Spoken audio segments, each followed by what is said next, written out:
Wacky Radio 37. All the way from here in Desert Land. Welcome to Happy Wacky Radio 37. Don't put too much mind about that wobbler that's just appeared in your hand.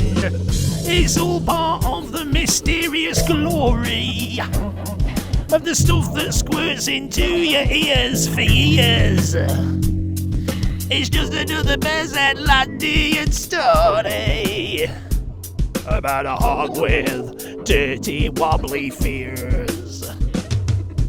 Welcome everybody, this is Happy Wacky Radio 37 back in the airways, and again a little bit tonight, and a little bit of manic on the side. We've got a beautiful show for you now, and we're going to get it going with the word oxyacetylene, and well, it's coming up, and it's probably going to come up any moment now, and when it does go, it'll go oxyacetylene, but it'll be beautifully enunciated by enunciated.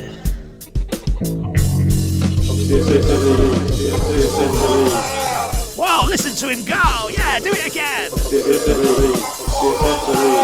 Ooh, he doesn't half like it, don't he, missus? Okay. Here's the latest track from that glorified wazzock of the West, Pythagoras Dingo Warbler. And a little piece that he is refusing to title. Shrewd little bastard that he isn't. So take it away, PDW, in the following moments.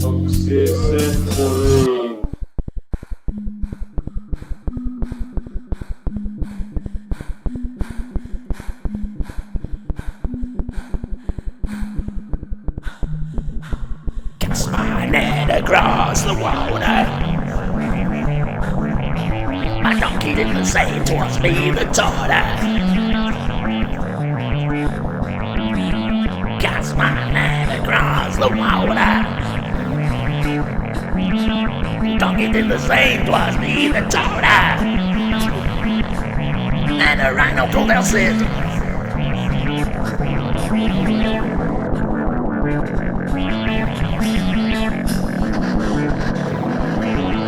He was an ugly old mess in a little pretty dress. He was an obese rhino in a dirty little pretty little dress. Elsie, Elsie, Elsie, Elsie.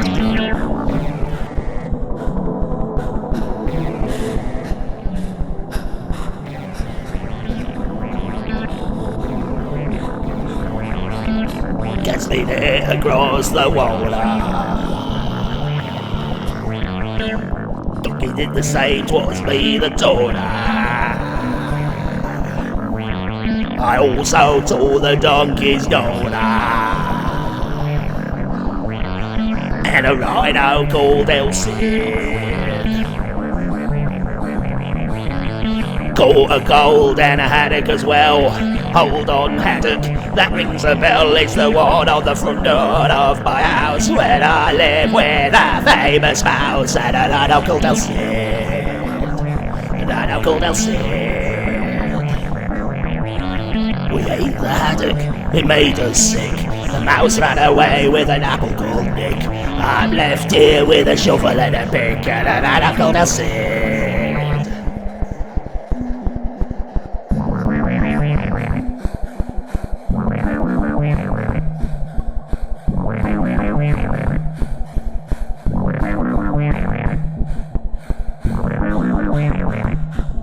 In its massive summer flock, the rhino called Elsie. In its massive summer flock, dainty, massive summer flock, and spiked ears, extra strength spiked ears. What I know, he knows how he feels in his tiny spiked ears, his tiny, massive spiked ears.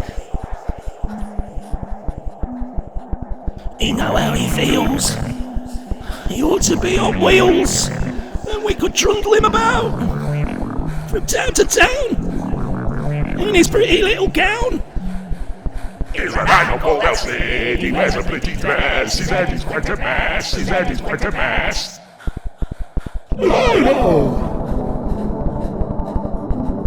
big fat rhino called in his extra strength spiky heels. We wish that we'd put him on wheels and trundled him about. Help him to come out as the big fat cross-dressing rhinoceros that he is in his little spiky heels. We wish he was on wheels.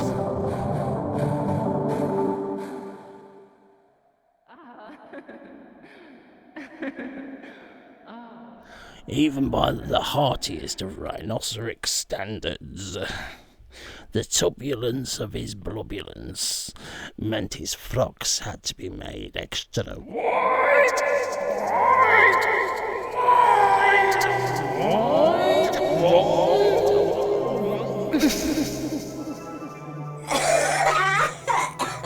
Okay, let's do the break here for a minute. And let's have a commercial break. Yes. By Hardwickson's Thunder Buckets. They're the ones to be seen, because Hardwickson's Thunder Buckets are bricked.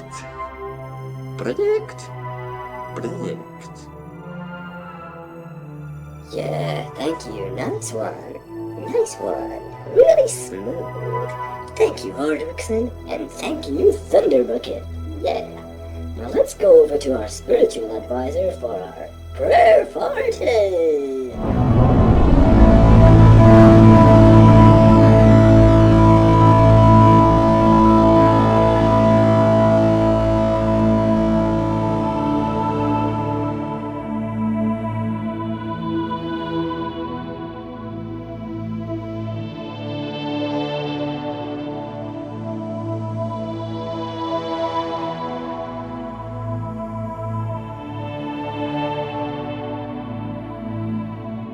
Oh, Lord. Oh, sweet Jesus. Oh, God Almighty. We ask your help at this moment of our most extreme and the most desperate need. Oh, Lord. You great thank God, you are the one. You are the only one that could help us now. And this moment, I think you can tell that we are in a right. They say, our faith, Lord, that's been his bloodline challenged. Yours chopping little beaks. It's one of any bottles yellow. Like a tempted little nugget of unpleasantness, asking you, challenging you, God, take it, you little bastards. Man, oh my God, the days, the hours, the seconds, the moment silence being wishing to come trust me. I'm not the only one. God help us. No, we ask, we beseech your guidance. I've not so much to ask, God. All I'm asking you is that I can shout out a load of greasy love battle. Come on, God, you big bastard. Let me do it just so once. You know, what a move.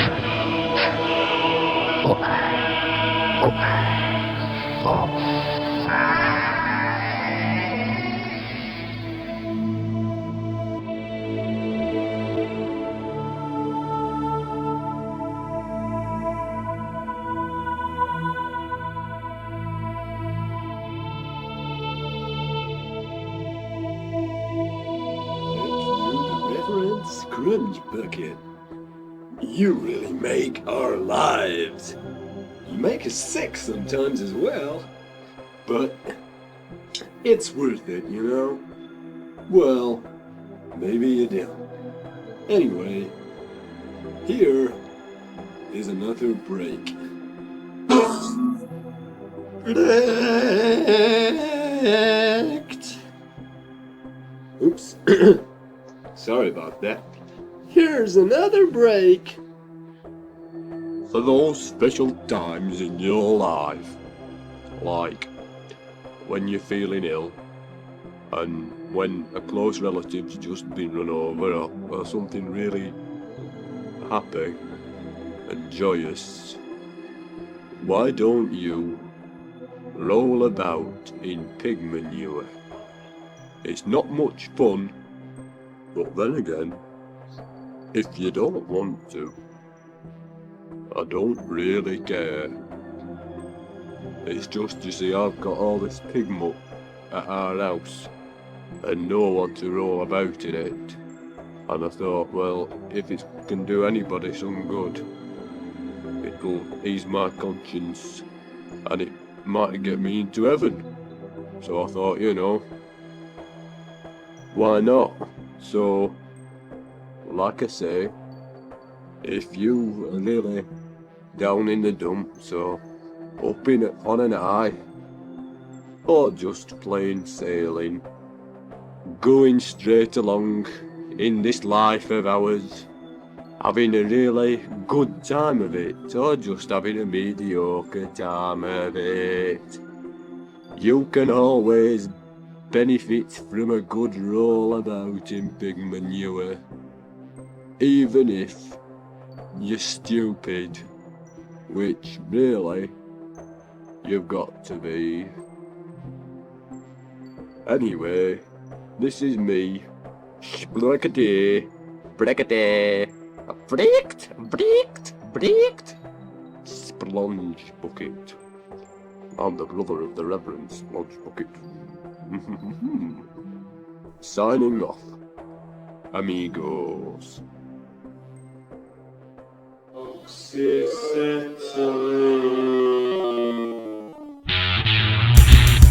Heavy Wazzock thunder, like a rumbling junder, like a grunty hog wonder. What a din like in Gunga. It's the Heavy Wazzock thunder. Hear it rolling along. Heavy Wazzock thunder, growling and smelling like Satan's thong.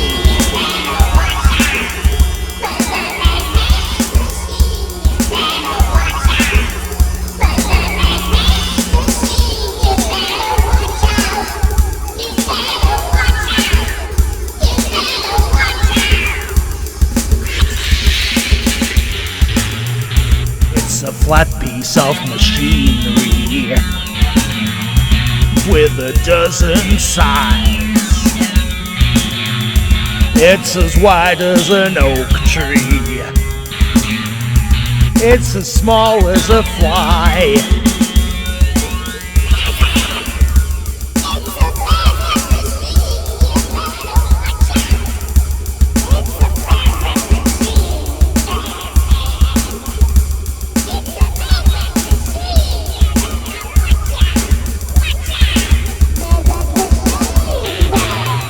Poetic duck is trouble if you treacle man's wife. My shoes are worth more than your life. So strike down those shoes of the greedy. Strike them down with a dozen dace, as we prepare to Simpsonize the Bears Atlantean race.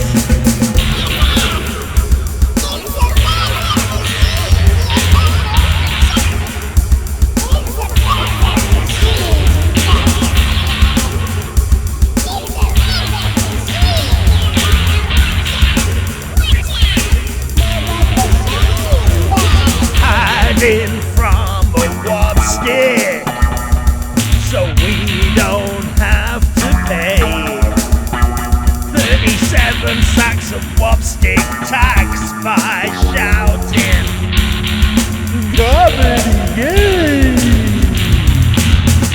We try beating with wobs. We eat tripe by night. We don't grunt and chunder. But the Bear's machine, yes, the Bear's machine just bites.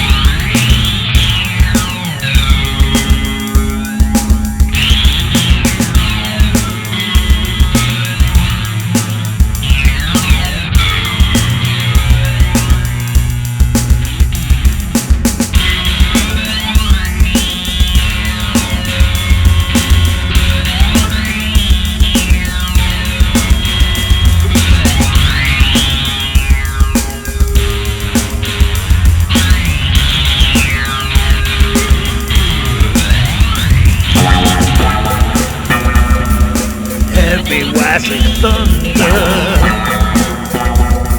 you know what it means. It's a growling with one wonder. In a Bear's head machine, you better watch out. For the Bear's head machine, you better watch out. For the Bear's head machine, you better watch out. You better watch out.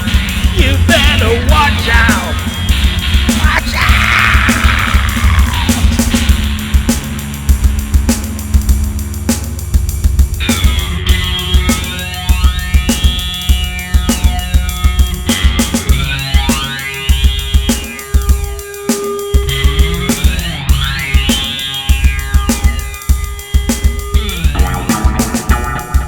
Heavy was of thunder. Bear's head machine. What a din like he's under. If you know what I mean. We are whipworms with a tribe, but we don't know what it means. Can you hear the heavy wazzic thunder? You better watch out. My name is Brian McBaltrim, and I'll thank you not to speak to me, you heathen, horrible and unpleasant man who is almost certainly a papist and should be burned at the stake. Alright, I think we'll just move on to the next interesting person in the lineup and ask you, what is it that you find interesting about yourself? Well, I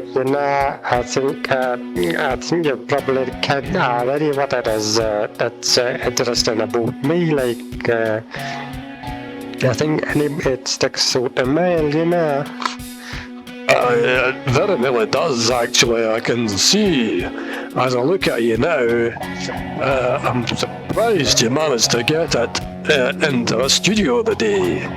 Well, it wasn't easy. Like, I had to wrap it up and coil it over one of them things that you get like a garden hose over. I had to wind it up and put it in a coil and that, and then bring it down under me rain mark and that, and then carry it into the theatre like that. Only it's so heavy, like I cannot manage to carry it on my own, so I got like a little trolley underneath it, kind of an adjustable wheelbarrow. An adjustable tension wheelbarrow, and I supported the weight of it on that, and then hide my coat over the top of it and just wheeled it along, and I thought people might think I was maybe having a baby or something, and I managed to get away with it, but as far as I could see, nobody questioned us at all. Aye, well, they wouldn't question you, would they? Because they'd be afraid of what might pop out. Well, I suppose it might put some people on edge to think what might be going on underneath a seedy old raincoat like I was using to protect myself. In fact, well, as much to protect myself as to protect everyone about me, like, because I wouldn't want to unduly expose that particularly interesting part of myself. So I think I was only right to cover myself up with a raincoat, and when you consider what it was that was underneath the raincoat in the adjustable tension wheelbarrow, then it was only right that it should be a seedy cart. Aye, you're right there, you're right. And when I say interesting, I am of course referring to your beard, which is of the most gigantic proportions. Aye, well, it is because it's taken me quite a while to get it to this stage. I was inspired initially, right, by some of the great beard wearers of all time, particularly that snowy-bearded maestro, Tony Simpson. His beard, though not achieving a tremendous length, was always an inspiration to me in terms of its thickness. I was a great fan of Tony, and he's always in my thoughts about everything and everything.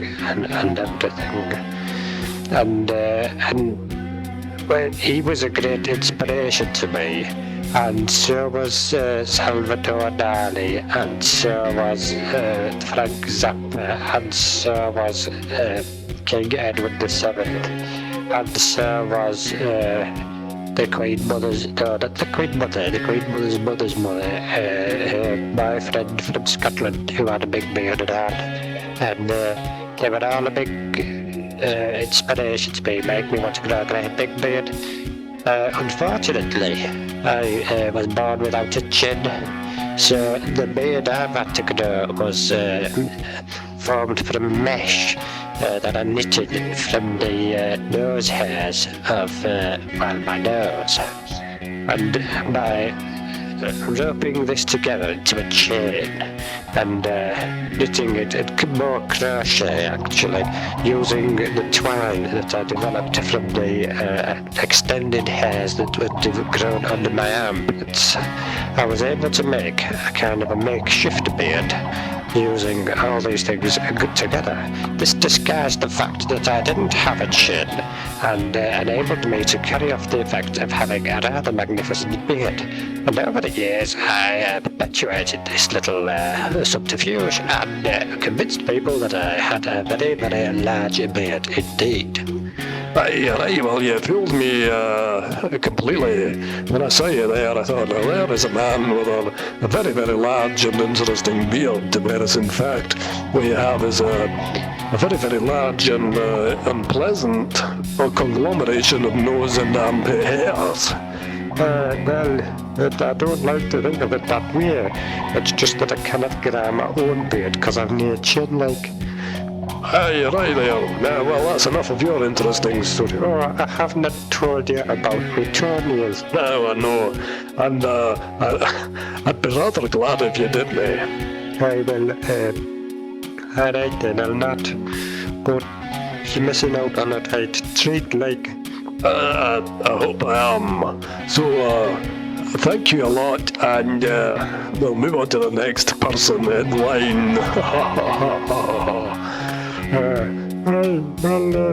Hello. Excuse me, are you related to the previous fellow? No, I'm not. No, I'm not. It's just that we happen to live on the same estate. Oh, you mean the same estate where's that, in Peebles? Aye, that's right, in Peebles, Scotland, not in Geordie McGeordieshire. Jotty McJot the sharp, did you see? I hate that guy. I guess I'm a hitter. No, not Jotty McJot, not at all. But somewhere in Scotland and that. And I tell you what, I've never seen this lad next to me, not since his since not never ever, no. And his mother says that I'm to say I don't know who he is, and I've never met him before in my life ever. Right then, so what is it that's interesting about you? Well, the thing is, I have a member of my family who has grown an enormous beard made out of his nasal and armpit hair. Oh, you've given yourself away there, haven't you, you stupid man? I have a little bit. But actually, no, I haven't, because it's not this man next to me. It is, in fact, my grandmama.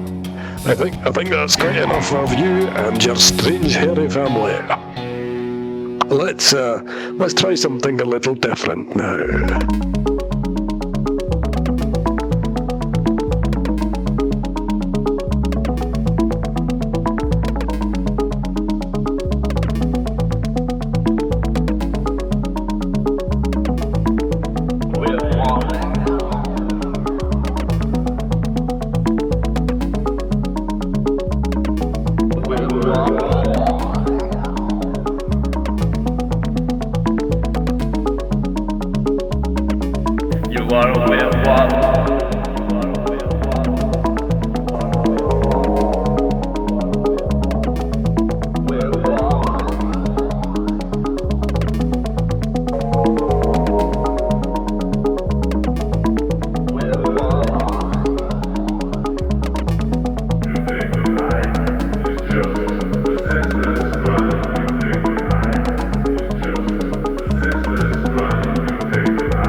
You are a werewolf.